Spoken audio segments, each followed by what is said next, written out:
Hello, friends. This is Dave Hurwitz, executive editor at ClassicsToday.com, here with the greatest recordings ever. And today we're talking about, such gems, Dvořák, Slavonic dances. Yes. Unbelievably gorgeous, amazing pieces.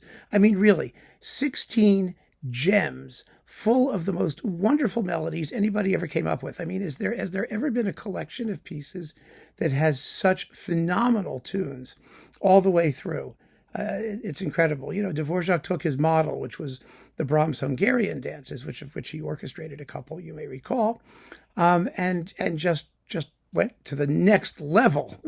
And they were incredibly popular in Dvořák's lifetime, and they've been incredibly popular since. Although, it just seems to me, thinking back on it, I mean, they're usually used these days as like little encore sniglets, things like that. You know, they do one or two of them at the end of a concert if a Czech orchestra is touring, you know.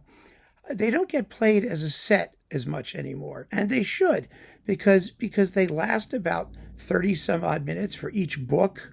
You could do the whole clump of them and have like a whole big symphony, you know, thing on half of a program or on both halves of a program, or you can do larger things of them as like overtures and whatnot. I mean, they just don't get played.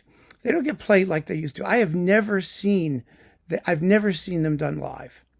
I've played them, you know, but that was because I was the repertoire guy for the orchestra, and they had to. But I mean, in terms of regular programming, you almost never see them done. And people think that they're like light and frothy and fluffy. Well, yes, they are.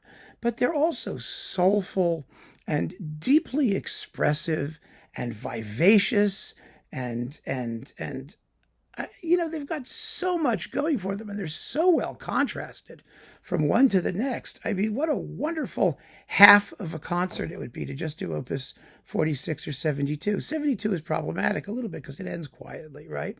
The last one is very elegiac.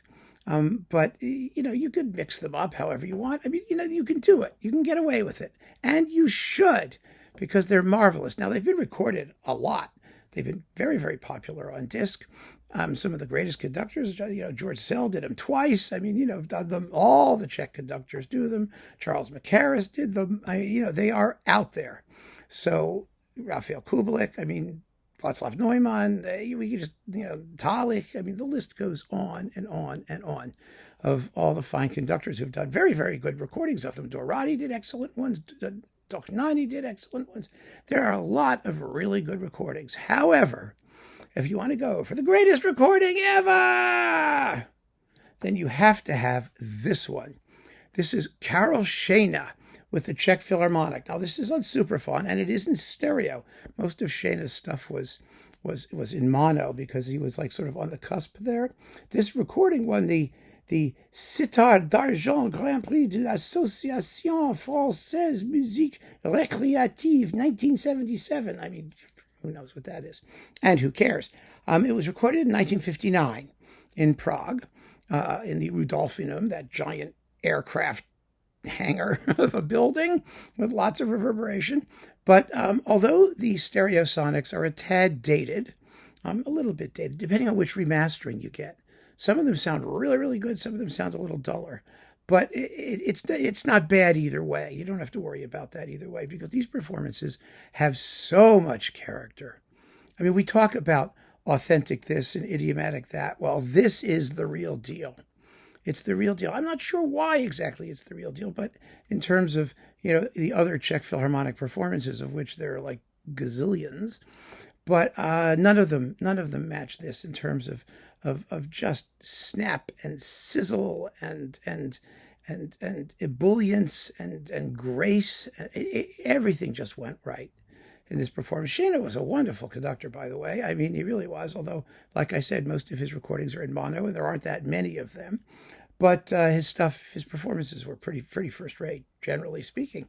One of the things that makes these so wonderful, I think, is the handling of percussion. Yes, percussion, because as you may know, some of these dances, you just have cymbals and bass drum and you're like walk, walk, walk, walk, walk, walk, like this. But you need to add character to highlight the accentuation of the rhythms and all of that stuff. A lot of conductors just sort of stick it in the background and don't care, or they just have everyone clogging along without any particular emphasis or thought going into it. But Šejna really does, and you can tell from the very, very beginning, the very first dance, that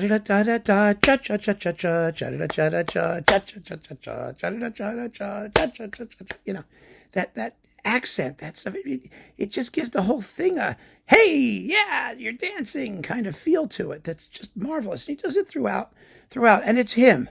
It's him, because you've got other recordings with the Czech Philharmonic where they don't do anything like that.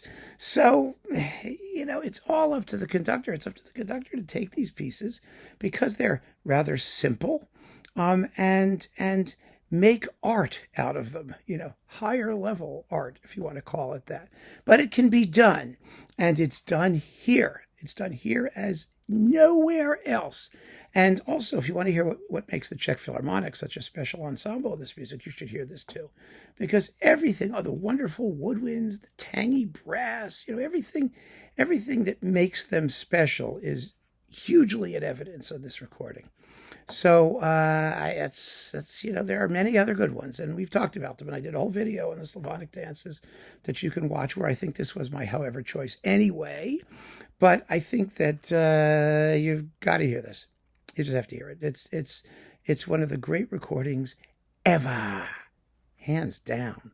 So keep on listening, friends. Thanks for joining me, and take care.